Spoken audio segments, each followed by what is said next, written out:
नमस्कार. जय श्री कृष्णा. श्रीमद भगवद्गीता अध्याय 3 कर्मयोग. जर आपल्या जीवनामध्ये काही दुःख असेल, काही परेशानी असेल, तर आयुष्यामध्ये एकदा तरी भगवद्गीता वाचा. भगवद्गीता वाचल्यामुळे किंवा ऐकल्यामुळे आपल्या साऱ्या जन्माचे पाप याच जन्मात नष्ट होते. भगवान श्रीकृष्णांनी स्वतः अर्जुनाला उपदेश दिला होता की जो भगवद्गीता या रूपात प्रसिद्ध आहे. मंडळी, भगवद्गीतेत काय विशेष आहे? भगवद्गीता ही आपल्या जीवनात आपण जसजसे पुढे जाऊ तसतशी भगवद्गीता ही अवश्य वाटायला लागती. भगवद्गीतेत माणसाच्या प्रत्येक प्रश्नाचं उत्तर आहे. आपल्या जीवनाशी निगडीत असा कोणताच प्रश्न नाही की त्याचे उत्तर भगवद्गीतेत नाही. भगवद्गीतेचे श्रवण करताना प्रत्येक अध्यायात, प्रत्येक श्लोकात स्वतःला अर्जुन समजा, कारण अर्जुनाच्या प्रत्येक प्रश्नाचे उत्तर भगवान श्रीकृष्णांनी या भगवद्गीतेत दिलेले आहे. आज आपण भगवद्गीतेतील 3 अध्याय कर्मयोग पाहणार आहोत. ज्ञानयोगाप्रमाणे आणि निष्काम कर्मयोगाप्रमाणे अनासक्त भावाने नियत कर्म करण्याचे महत्त्व श्रीकृष्णांनी अर्जुनाला या अध्यायात सांगितलेले आहे. अध्यायाला सुरुवात करण्यापूर्वी तुम्ही चॅनलला सबस्क्राईब केले नसेल तर चॅनलला सबस्क्राईब करा. अर्जुन म्हणाला, हे श्रीकृष्णा, आपण मला जे सांगितले ते मी एकाग्रतेने ऐकले. आपण जर कर्मापेक्षा आत्मज्ञान श्रेष्ठ मानता तर मला हे एवढे महाभयंकर युद्ध का करायला सांगता बरं? या युद्धामध्ये तर खूप मोठी हिंसा होणार आहे. माझ्या हातून तुम्ही एवढी मोठी हिंसा का बरं करून घेता? आपणासही वाटते अंतःकरण शुद्ध करण्याकडे लक्ष द्यावे, कर्माकडे जास्त लक्ष देऊ नये. कोणत्याही गोष्टीचा सविस्तर अर्थ काढण्याचा आपणास सवय लागलेली असते. फळाची अपेक्षा करू नये याचा अर्थ कर्मच करू नये असा नाही होत. कर्म तर केलेच पाहिजे, परंतु ते कर्म अंतःकरण शुद्ध ठेवून केले पाहिजे. अर्जुन म्हणाला, हे श्रीकृष्णा, तुझे हे बोलणे ऐकून मी आणखीन भ्रमित झालो आहे. समोर मी आपलेच सगळे सोयरे पाहत आहे. त्यांना आपणच कसे मारायचे असा विचारात मी पडलो आहे. मी आता पूर्णपणे गोंधळून गेलो आहे आणि तुझे विचार ऐकून मला काहीच सुचेनासे झाले आहे. सामान्य माणूस नेहमी गोंधळात सापडलेला असतो. काय करावे हे त्याला समजत नाही. आपण अंतःकरण शुद्ध करू लागलो तरी जग हे संघर्ष करणारे असते. प्रत्येक जण एकमेकांना अडवत असतो. रोज नवीन संकटे निर्माण होतात. त्या संकटाशी सामना कसा करायचा असा प्रश्न प्रत्येकाला पडतो. आत्मज्ञान श्रेष्ठ असले तरी कर्म कसे करत राहायचे याचा विचार त्रासदायक असतो. जीवन आहे तोपर्यंत जगले तरी पाहिजे. या लोकी आनंद कसा मिळेल आणि परलोकी आनंद कसा मिळेल याचा विचार योग्य प्रकारे समजून घेतला पाहिजे. परमार्थ न जाणता जीवन जगणे फारच अवघड आहे. परमार्थ शांत चित्ताने जाणून त्या पद्धतीने वाटचाल करू लागलो तरच स्वतःचे जीवन आनंदी होईल, दुसऱ्याचे जीवन आनंदी करता येईल व त्याचबरोबर आनंद स्वरूप परमेश्वराशी एकरूप होता येईल. ज्या प्रकारे अर्जुन गोंधळून गेला आहे तशीच आपली अवस्था होत असते. भगवान श्रीकृष्ण म्हणाले, ज्ञानयोग आणि कर्मयोग या दोघांचे विचार तुला सांगितले. पुरातन काळापासून या दोन्ही मार्गावरून चालणारे अनेक महात्मे होऊन गेले. आत्मज्ञान जाणून त्याच्याशी एकरूप होणे हा ज्ञानयोगाचा विषय आहे. दुसरा कर्मयोग. कर्मयोगी अनासक्त भावाने कर्म करतात आणि समतत्व भावाने जीवन जगत असतात. काही काळाने त्यांना मोक्षाची प्राप्ती होते. ज्ञानयोग आणि कर्मयोग अंतिम स्वरूपाशी एकरूप होतात.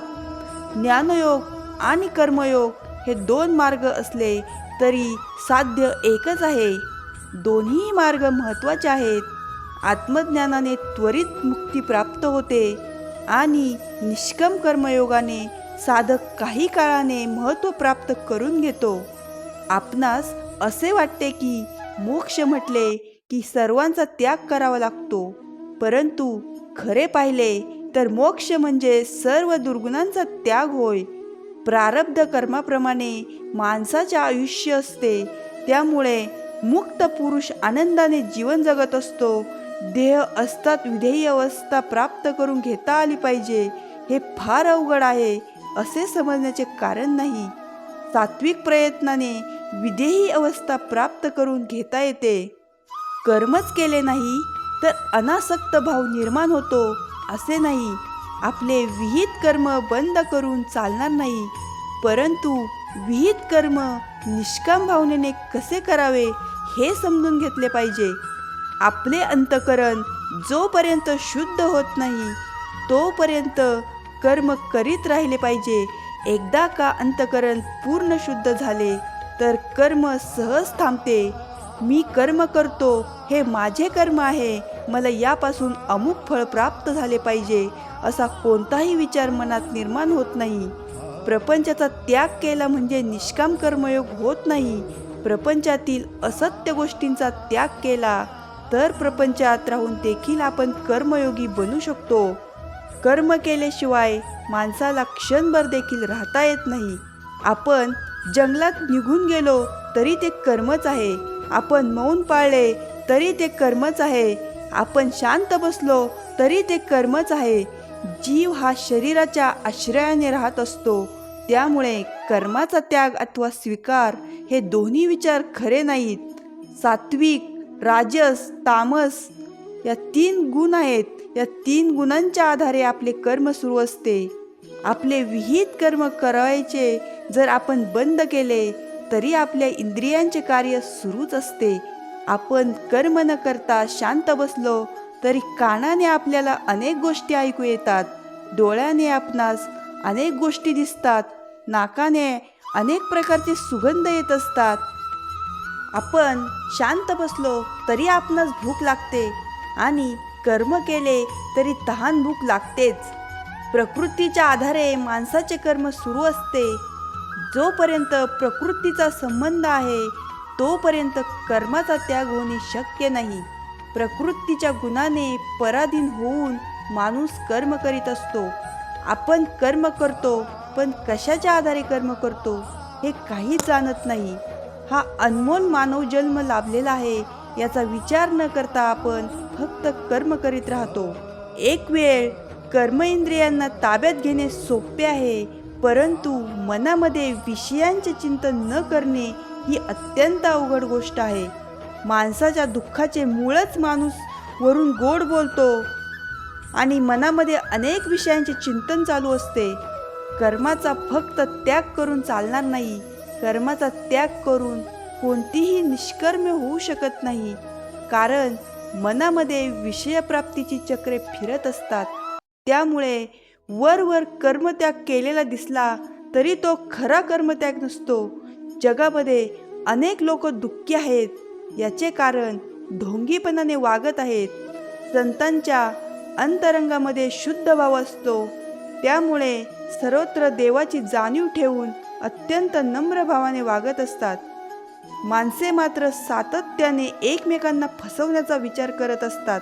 दुसऱ्याला फसवणे म्हणजे आपणच फसणे हे त्यांना कळत नाही.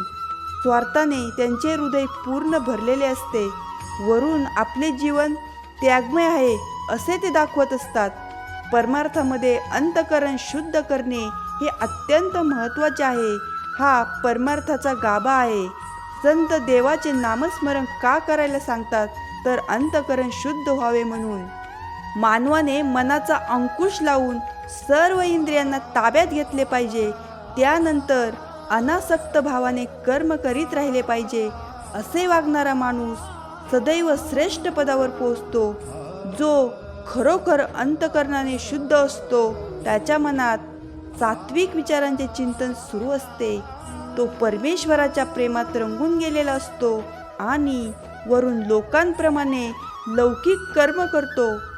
देवाने माणसाच्या हृदयामध्ये निस्वार्थ प्रेमाचा सागर निर्माण केलेला आहे, परंतु माणूस त्या प्रेमरूपी सागराला जाणत नाही. लोकांना फसवून अधिक पैसे मिळून आपल्याला सुखाने जगता येईल अशी भ्रामक संकल्पना त्याच्या मनात निर्माण झालेली असते. एकदा का अंतःकरण शुद्ध झाले की कोणतेही कर्म आपणास त्रास देत नाही. कर्मातून निर्माण होणाऱ्या बंधनात तो सापडत नाही. वरून तो प्रापंचिक माणसासारखा दिसतो, पण त्याच्या हृदयामध्ये संतत्व भरलेले असते. आपण शुद्ध नसल्यामुळे संतांच्या हृदयातील प्रेमाचा अमर्याद सागर आपण जाणत नाही. हे प्रेम निस्वार्थ असते, त्याला इतर कशाचीही अपेक्षा नसते. प्रेम करणे एवढेच त्याला माहीत असते. त्यामुळे तो दुःखी नसतो. तो कोणत्याही प्रकारच्या आशेला बांधला जात नाही. अंतःकरण शुद्ध झाले की कर्मेंद्रियांनी कर्म केली तरी तो मुक्त असतो. आपण कर्माकडे लक्ष देतो, परंतु अंतःकरण शुद्ध केले तर कर्म आपणास कोणत्याही प्रकारची बाधा करत नाही हे जाणत नाही. आपल्या मनात देखील सदैव संघर्ष असतो. आपण एकांतात बसलो तरी मन सुखी नसते. आपले मन बाह्य विषयांकडे सातत्याने धावत असते. सच्चित आनंदाशी आपले मन एकरूप करावे हे जाणत नाही आणि तसा प्रयत्नही आपण करत नाही. आपण फक्त जगत असतो, पण जगणे म्हणजे काय हे जाणत नाही. खरे जगणे म्हणजे देवत्व प्रकट करणे. शेजाऱ्यांवर प्रेम करा असे संत महात्मे सांगतात. याचे कारण म्हणजे या जगामध्ये एकच चैतन्य सर्वत्र आहे. माणूस संघर्ष करीत जगत असतो. याचे कारण म्हणजे आपण व जग वेगळे आहे. या भावनेमुळे आज जगातील विचारवंत व अनेक मोठमोठ्या संस्था लोकांना सांगतात की फक्त आपल्याच देशावर प्रेम करू नका, आपल्या देशाबरोबर इतर देशांवरही प्रेम करा. विश्वबंधुत्वाचा भाव हा महत्त्वाचा आहे. जगा आणि जगू द्या हा संदेश समाजापर्यंत पोहोचवण्याचे कार्य अनेक लोक करत आहेत. देशादेशातील संबंध जरी सहकार्याचे झाले तरी मानवाची प्रगती होऊ शकेल.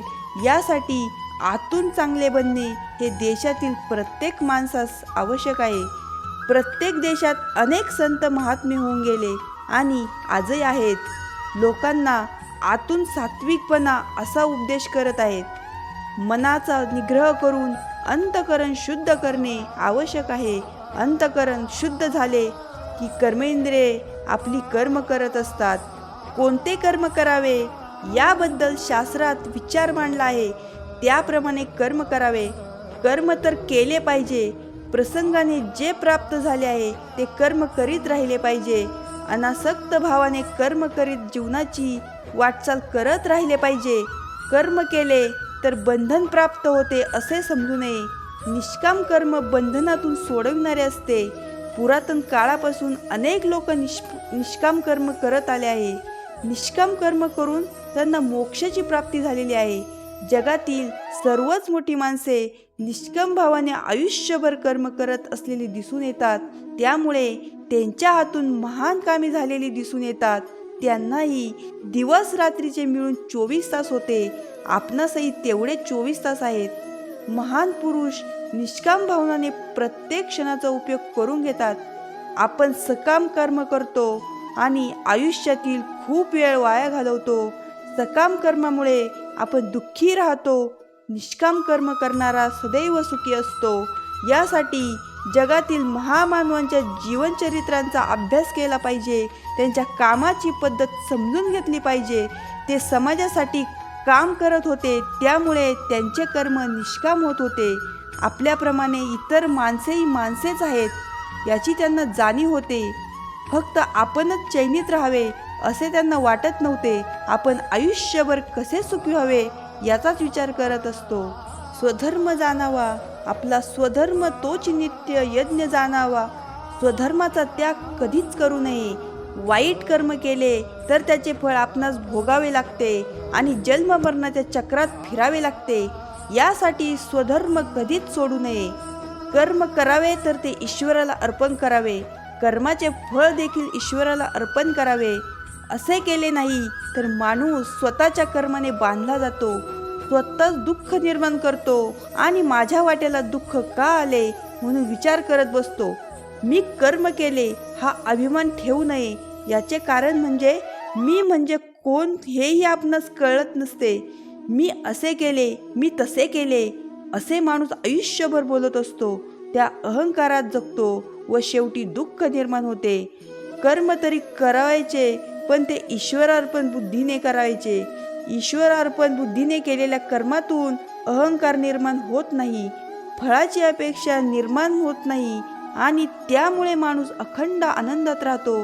यासाठी कर्माचा सिद्धांत समजून घेतला पाहिजे. धर्मशास्त्राचा अभ्यास केला पाहिजे. अन्न, वस्त्र व निवारा यासाठी पैसे मिळवणे व खर्च करणे एवढेच जीवन नाही हे समजून घेतले पाहिजे. परंतु हे करत असताना कर्म कसे करावे हे सुद्धा समजून घेतले पाहिजे. ब्रह्मदेवाने सृष्टीची निर्मिती केली, स्वधर्माचे आचरण करायला सांगितले. प्रत्येकाने आपले कर्तव्य कर्म करावे. शुद्ध अंतःकरण ठेवून फळाची अपेक्षा न करता कर्म करावे. प्रामाणिकपणे आपले कर्तव्य कर्म आपण करू लागलो तर आपली कर्म पूर्ण होतात. आयुष्यभर सत्याने वागू लागलो तर इतर व्रत नियम करण्याची आवश्यकता राहत नाही. अवघड साधना करून शरीराला त्रास करून घेण्याची गरज पडत नाही. परमार्थामध्ये सत्याला अतिशय महत्त्व आहे. मंत्र, तंत्र, यंत्र यांच्या मागे लागण्याची जरुरी नाही. आपले कर्तव्य चोखपणे करावे. ईश्वराच्या चरणांवर सारा भार घालून आपण संतांनी सांगितलेल्या मार्गाने वाटचाल करावी. जीवनाची योग्य दिशा कोणती असा प्रश्न ज्यावेळी धर्मराजाला विचारला होता त्यावेळी धर्मराजाने उत्तर दिले की तो संतोदिक. संतांचे विचार हीच जीवनाची दिशा आहे. आपल्या हृदयातील देवत्व प्रगट करत असताना आपणास देवांपर्यंत पोहोचवायचे आहे. सर्वांच्या कल्याणाचा भाव हृदयात सदैव जागृत ठेवायचा आहे. देवाजवळ सद्बुद्धी मागवायची आहे. सद्बुद्धी प्राप्त झाली की आपली विश्वाशी नाते निर्माण होते. विश्व आणि आपण एकच आहोत याची जाणीव होते. यासाठी धर्माचा पाया कधीही सोडायचा नाही हे पूर्णपणे लक्षात ठेवले पाहिजे. सद्धर्माचे पालन करत देवतांचे पूजन करावे. आपण सत्याने वागू लागलो तर देव आपला सांभाळ करतो. परमार्थाच्या मार्गावर एक पाऊल आपण पुढे टाकले तर देव 4 पावले पुढे टाकतो. एकदा का देवाशी प्रेमाचे नाते जोडले गेले तर मग हे निस्वार्थी प्रेम कधी संपत नाही. सत्य बोलण्याची सवय लागली तर वाचा सिद्धी प्राप्त होईल. कोणत्याही प्रकारच्या सिद्धीची अपेक्षा करावी लागणार नाही. एक देवाचा भक्त होता. त्याचे अंतःकरण शुद्ध होते. त्याच्या नातेवाईकांनी देवाजवळ उभे राहून काही मागवायला सांगितले. त्याप्रमाणे तो देवाच्या मूर्तीसमोर गेला. देवाच्या मूर्तीतील प्रेमभाव पाहून त्याला काही मागण्याची इच्छाच होईना. त्याला पुन्हा मूर्तीसमोर पाठवण्यात आले तरी पण तो काहीच मागत नव्हता. खरे प्रेम इतके विलक्षण असते की तेथे काही मागणेच राहत नाही. संपूर्ण जीवन समर्पित करणे ही प्रेमाची संकल्पना आहे. त्यामुळे मागणे काही शिल्लकच राहत नाही. संतांनी देवासमोर पसायदान मागितले ते केवळ स्वतःच्या कल्याणासाठी नसून जगाच्या कल्याणासाठी. शुद्ध प्रेमामध्ये अखंड आनंद भरलेला असतो. धर्माचे आचरण करणाऱ्या माणसास हे शुद्ध प्रेम जाणता येते. या विश्वाची निर्मिती देवाने प्रेमासाठीच केली आहे.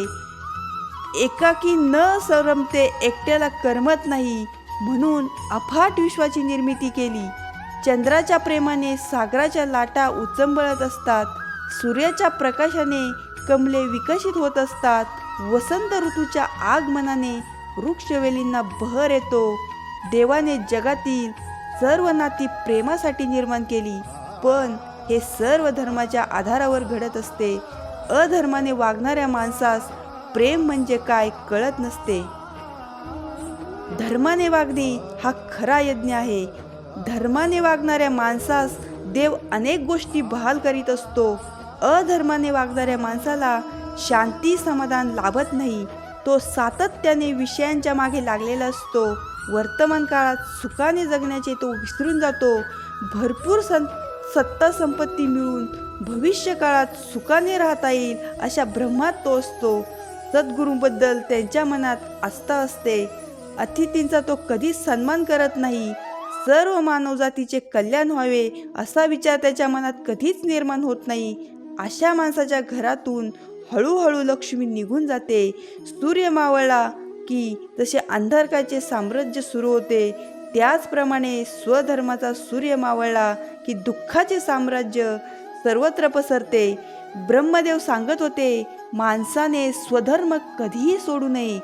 सत्ता संपत्ती मिळवून उत्पन्न झालेल्या माणसाला अनेक प्रकारची दुःखे भोगावी लागतात.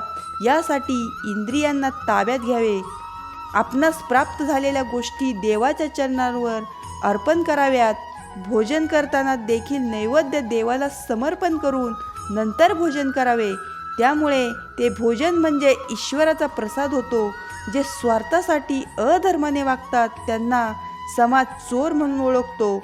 आपणासाठी जगणे हे खरे जगणेच नाही, जगाच्या कल्याणासाठी जगणे हे खरे जगणे आहे. यासाठी हृदयात नेहमी त्यागाची ज्योत प्रज्वलित करावी आणि धर्माचे आचरण करावे.